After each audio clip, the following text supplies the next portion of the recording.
بہت بہت شکریہ، بہت بہت شکریہ۔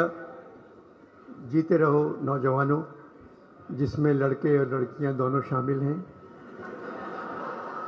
مجھے یقین نہیں تھا کہ اس کانفرنس میں اتنے نوجوان آئیں گے۔ بہت سے ہزاروں کی تعداد میں باہر بھی کھڑے ہوئے ہیں، میں ان کا بھی شکریہ ادا کرتا ہوں۔ لوگ کہتے تھے کہ پاکستانی ادب سے اور ثقافت سے نوجوانوں کا کوئی تعلق نہیں رہا ہے، وہ یہاں آ کے دیکھیں کہ کتنا تعلق ہے۔ ان 3 دنوں میں کتنے لوگ آئے، کتنے بچے آئے، میں ان سب کا شکریہ ادا کرتا ہوں۔ میں پچھلے 3 دنوں سے لاہور کے سب سے پرانے ہوٹل فلیٹیز میں ٹھہرا ہوا ہوں۔ 1880 میں تعمیر ہوا تھا۔ میرے کمرے کی صفائی کرنے والی خاتون میرے خیال میں اس ہوٹل کی پہلی ملازمہ ہوں گی۔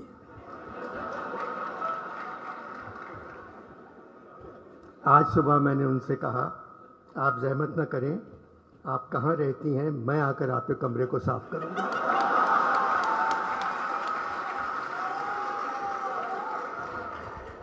خاموش ہو گئیں، پھر کہنے لگی، انور صاحب بالا گھر پر ہی رہتا ہے۔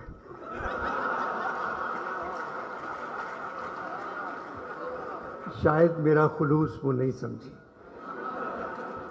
میں نے پوچھا کہاں کی ہو، تو کہنے لگی گجرات۔ میں نے کہا مسلم لیگ قاف کی طرف ہو؟ بولی مسلم لیگوں نے قاعدے کی ایسی تیسی کر دی ہے، صرف کاف گاف بچ گئے ہیں۔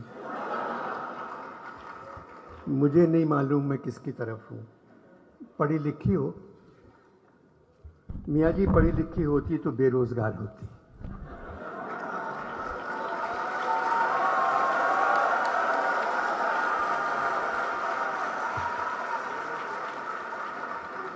یہاں تو تنخواہ مل جاتی ہے۔ بہت سے لوگ میرے کمرے میں پھولوں کے گلدستے چھوڑ گئے تھے۔ میں نے کہا آپ سارے پھول لے جائیں۔ بولی بالا زندگی عذاب کر دے گا، یہ پھول کس نے دیے ہیں، یہی رہنے دیں، یہ کہہ کے چلی گئی۔ لاہور میں پھولوں کے موسم کی آمد ہے، مگر یوں لگتا ہے لاہور کے دل والے اس دفعہ پھولوں سے کہیں زیادہ الیکشن کے کھلنے کا انتظار کر رہے ہیں۔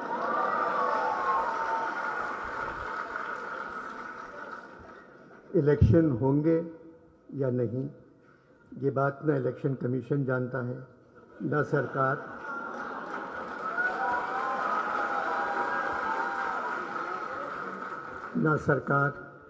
نہ عدالت، صرف فوج جانتی ہے، مگر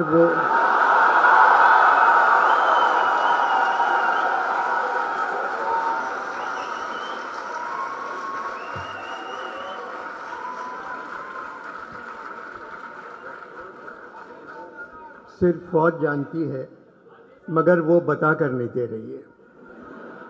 حالات کی وجہ سے الیکشن کے ساتھ بھی کمیشن لگا دیا گیا ہے، اور ہم سب جانتے ہیں یہاں بغیر کمیشن کے کوئی کام نہیں کرتا۔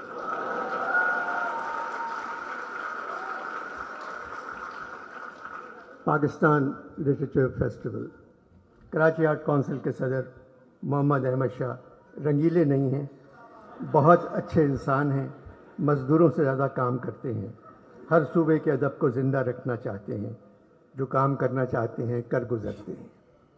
شاہ صاحب کے ہاتھ سے مائکروفون چھیننا اتنا ہی مشکل ہے جیسے چھوٹے بچے کے ہاتھ سے جھنجھنا۔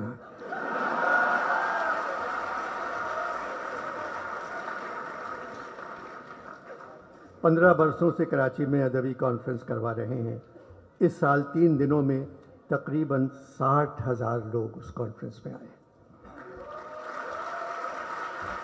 لاہور میں بھی یہی حال رہا۔ ان 3 دنوں میں میں نے پنجاب کے نوجوانوں کو دیکھا، آنکھوں میں چمک، پیشانی پر روشنی، چہرے درخشاں، ہاتھوں میں سیل فون، مگر پیشانی پر روشنی سیل فون کی نہیں تھی۔ ان کو دیکھ کر مجھے ایسا لگا پاکستان کا مستقبل روشن ہے۔ اس کانفرنس میں ادب پر بات ہو رہی ہے، ہال نمبر 1 بھرا ہوا ہے، لوگ کھڑے ہوئے ہیں، جگہ نہیں تھی۔ کلچر پر بات ہو رہی ہے، ہال بھرا ہوا ہے۔ مصوری، موسیقی اور تعمیر پر بات ہو رہی ہے، ہال بھرا ہوا ہے۔ حالات حاضرہ پر بات ہو رہی ہے، ہال خالی ہے۔ 15-20 لوگ بیٹھے ہوئے تھے جن کے رشتہ دار موجودہ حکومت میں ہیں۔ 4-5 لوگ ایسے تھے جن کا تعلق فوج سے ہے۔ جمہوریت میں جو بھی حکومت ہو، ہمیں اس کی عزت کرنا چاہیے، ہمیں ان کی حفاظت کرنا چاہیے، کیونکہ وہ ہماری حفاظت نہیں کرتے۔ مگر حکومت جمہوری ہے، ہماری فوج بہت طاقتور ہے، اس لیے ہر جمہوریت میں وزیر اعظم سے لے کر سارے وزیر بچہ جمہورہ بن جاتے ہیں۔ ڈگڈگی ہلا کر کوئی ان سے کہتا ہے اوئے بچہ جمہورہ کھڑے ہو جا، وہ کھڑے ہو جاتے ہیں۔ اوئے بچہ جمہورہ اب چل، سب چلے جاتے ہیں۔ بچہ جمہورہ کا تماشا ہم سڑکوں پر 75 سال سے دیکھ رہے ہیں۔ ایک آدمی کے ہاتھ میں ڈگڈگی، ایک بندر پر چادر پڑی ہوئی، ڈگڈگی میں آنے والا اس سے جو کہتا ہے بندر وہی کرتا ہے۔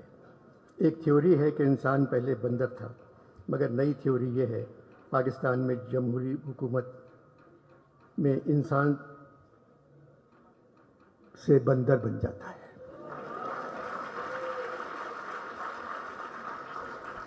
قصور سویلین کا ہے، وہ کچھ اچھا کام کر کے ہی نہیں دیتے۔ ہر حکومت میں جتنا اپنا خیال رکھا، اس کا آدھا خیال بھی عوام کا رکھتی تو ملک میں ماشاءاللہ کبھی نہیں آتا۔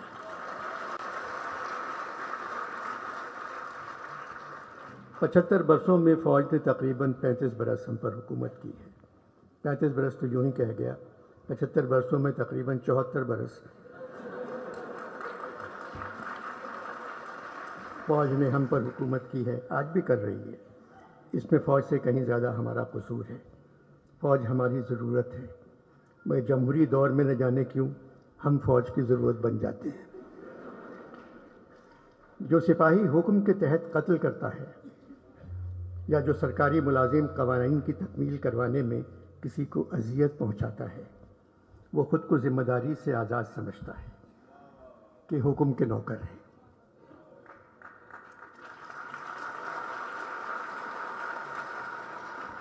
وہ کہتا ہے قانون ہم نے تو نہیں بنایا، وہ یہ بھول جاتا ہے کہ ہر عمل ایک عمل کرنے والے کی طرف لوٹتا ہے اور ان کا عمل بھی انہی کی طرف لوٹے گا۔ 75 برسوں سے جو یہاں غریب ہیں وہ آج بھی غریب ہیں۔ دادا غریب، باپ غریب، بیٹا غریب، پوتا غریب، نہ پیسہ، نہ تعلیم، نہ گھر، نہ کوئی مستقبل۔ ان کا کوئی حق نہیں، صرف ایک حق ہے، اگر غلطی سے کہیں الیکشن ہو جائے تو ان پہ ووٹ ڈالنا فرض ہے۔ 75 برسوں سے یہاں جو تخت پر بیٹھے ہوئے ہیں، دادا تخت پر، باپ تخت پر، بیٹا تخت پر، بیٹی تخت پر، پھر پوتا تخت پر، ایسا نہیں ہونا چاہیے۔ بہترین لوگ یقین سے محروم ہیں، جبکہ بدترین لوگ پرجوش وارفتگی سے بھرپور ہیں۔ احمد شاہ صاحب نے مجھے یہاں سنجیدہ گفتگو کرنے کے لیے نہیں بلایا تھا، مگر دل نہ ہنسنے کو چاہ رہا ہے نہ ہنسانے کو۔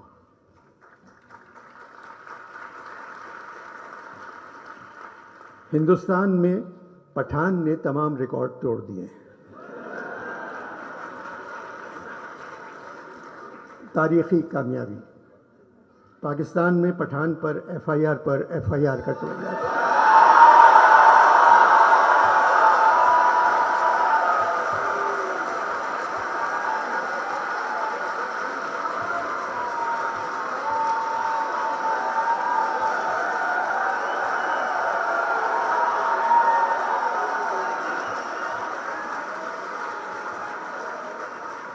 پاکستان میں پٹھان پر ایف آئی آر کٹوائی جا رہی ہے اور موجودہ حالات میں پاکستانی پٹھان کی کامیابی نظر نہیں آتی۔